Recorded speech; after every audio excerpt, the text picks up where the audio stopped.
Hey guys, how's it going? It's Russell Matthews here, and I'm back with another CRB update. You probably know that the CRB and other benefits are coming down the pipeline to put money into Canadians' pockets very, very soon. But what you might not know is that in some situations, the CRA can actually take back that money.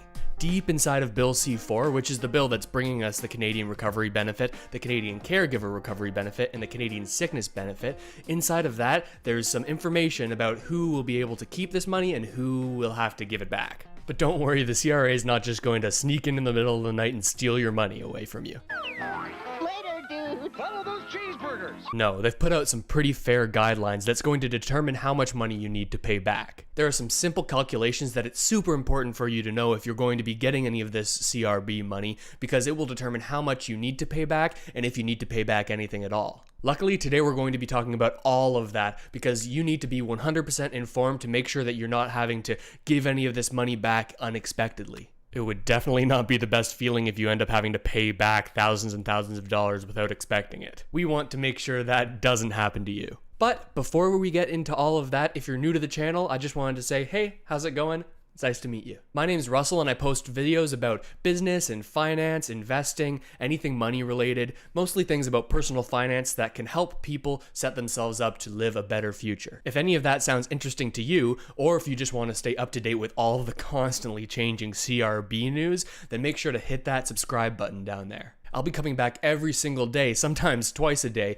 with all of the information you need about these benefits, so if there's any news about it, you're going to be the first to hear about it from me. With that said, let's dive right into today's subject, which is going to make sure that you're not unexpectedly having to pay back all of this money that you're going to receive from CRB or any of the other related Canada recovery benefits. As you may know, you can receive the CRB every 2 weeks at an amount of $900. If you remember back a few days ago, we thought it was going to be $1,000 every 2 weeks. But the CRA said, wait, no, hold on. We're going to withhold some of the tax that you would have to pay at income tax time on this CRB money. All in all, that's a good thing because you don't want to have to pay back this money at income tax time and have a way higher tax bill than you were previously expecting.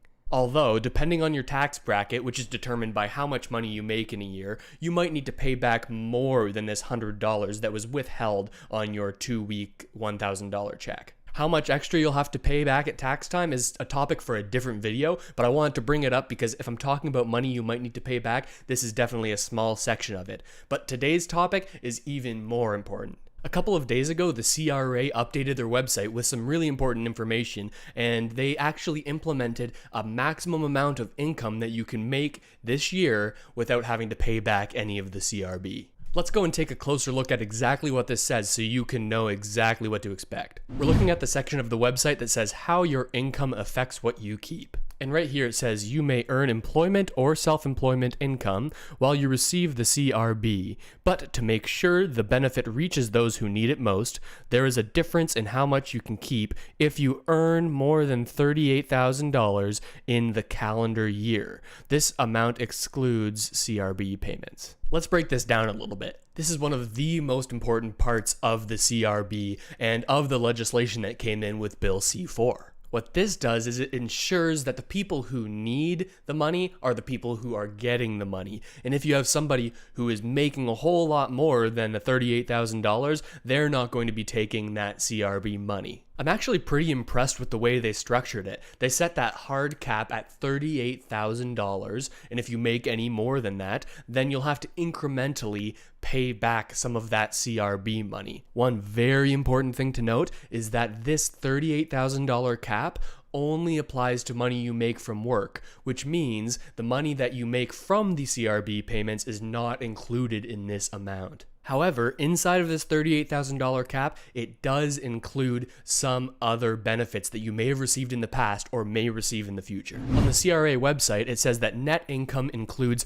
amounts that are normally considered part of net income for income tax purposes, line 23600 of your tax return, with some adjustments for split income in certain repaid amounts. And here's the most important bit. Net income includes any CERB, CRCB, CRSB payments that you received. It does not include the CRB. This means that all of the benefits that you could have received in the past, for most people that's the Canadian Emergency Response Benefit, that's going to be included in this amount. And if you forget to include this, you could end up having to pay tons of money back. This also applies to the CRCB and the CRSB. You'll remember that the CRCB is for the Canada Recovery Caregiver Benefit. This benefit allows people who would otherwise be going to work to stay home and take care of family members who need help because of the COVID situation. This is huge for parents of children because if the schools end up having to close down,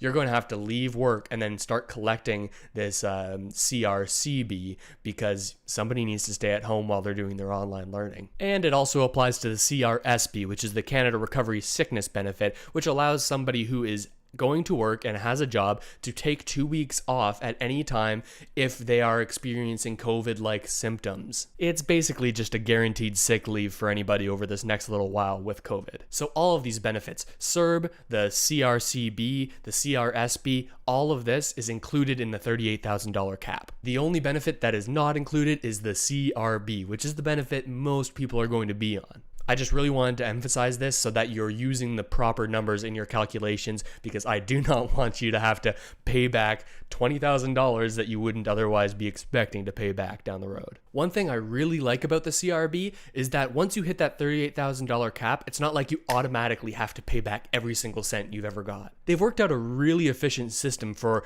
determining how much of it you need to pay back. Let's take a look. Back on the CRA website, it says you will have to reimburse 50 cents of the CRB for every dollar of net income you earned above $38,000 on your income tax return. We'll get more in depth with the calculations and examples pretty soon, but essentially what this says is if you make $38,010, you're going to have to pay back $5 of the CRB that you've received. Get it? If you make $10 over the cap, you need to pay back $5. Pretty easy. You will not have to pay back more than your benefit amount for that year. This will be due at the same time as your income tax return for the year.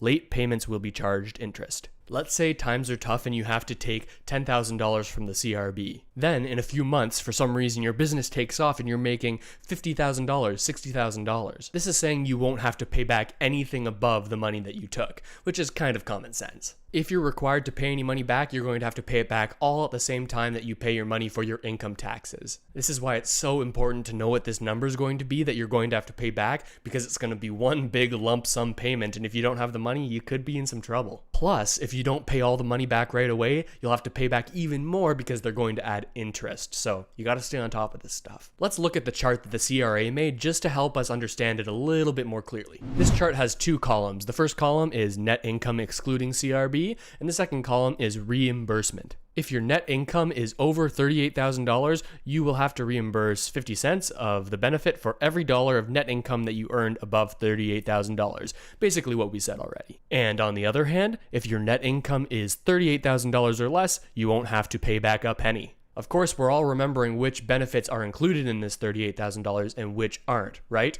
If you forgot, flip back earlier in the video. This is important to remember. Let's get into some more specific calculations and scenarios just so that you can have an understanding on how you can calculate this for yourself. Here's scenario number 1. Let's say you applied for CERB, or the Canadian Emergency Response Benefit, earlier in the year and you received a total of $8,000. But also, in all of 2020, that's January to January, you were able to do some work and you made $20,000 in income. Since the CRB is dealt out in 2-week periods, there are only 6 left before we switch over into the year 2021. For this example, let's say we apply for all of them, we apply for all 6, we're going to have collected $5,400. That means that our total money received is $33,400. While this seems like you're getting close to the cap, it actually isn't close at all. The reason is that you don't include the amount of money you collect from CRB in this number, but you will include, if you remember, the CERB money you got, and that's the Canadian Emergency Response Benefit. So your true net income is only $28,000. This leaves you well below the cap, and as a result, you don't need to pay back anything. Not too bad, right? Here's scenario number 2. For this example, let's say you collected $10,000 of the CERB or CERB. By the end of 2020, you ended up making $35,000 in income. But initially, you didn't know that you were going to make this much money, so you ended up applying for all 6 of the CRB CRB periods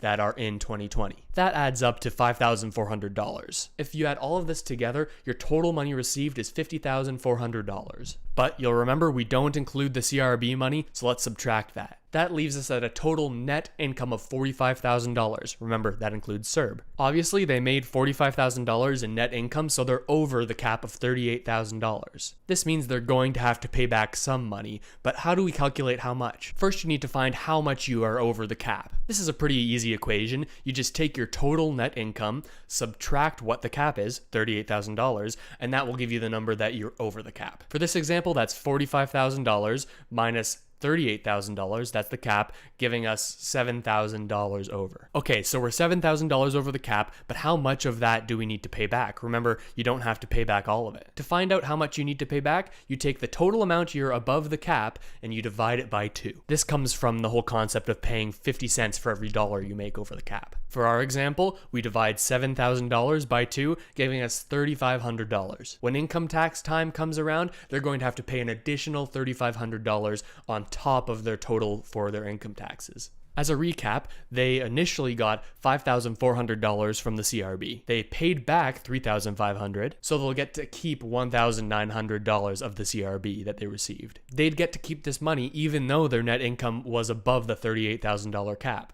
Once January 2021 comes around, they'd restart all of these calculations to determine how much they're going to have to pay back in 2021. I know that was a lot, but I hope it makes sense to you and helps you out understanding how you're going to have to calculate this sort of stuff so you can be prepared. All in all, I think this is a pretty good system because it doesn't overly penalize people who are working and making just around the amount of the cap. If you had to automatically pay everything back as soon as you hit that $38,000 income point, then you'd have people artificially not taking work so they don't go over the cap and have to pay it all back. With this system, Canadians are still incentivized to work because overall they can make more money by working over the cap and they don't have to automatically pay back everything. I think it's a pretty impressive system. I know there were tons of numbers in this video, but I really wanted to emphasize the point that you need to be keeping track of this stuff so you don't end up paying thousands and thousands of dollars more than you expect come tax time. If you found this video helpful at all, make sure to hit that like button right now. It's absolutely incredible how many more people get to see this video because you clicked that button. The magic of the YouTube algorithm, I guess. Also, if you have any questions related to CRB or any of these benefits, drop them down in the comments section. I've been replying to as many comments as I possibly can, and I've heard a lot of different unique situations, so I'm happy to give my input on whether or not I think that you would actually qualify for these benefits. And of course, if you haven't done so already, please hit that subscribe button because I'm bringing you new videos on these CRB benefits every single day when there's an update. So if there's anything that changes, you're going to be the first one to hear about it because I'm going to post as soon as possible for you to get your information. But that's all for today's video, so I'll see you next time.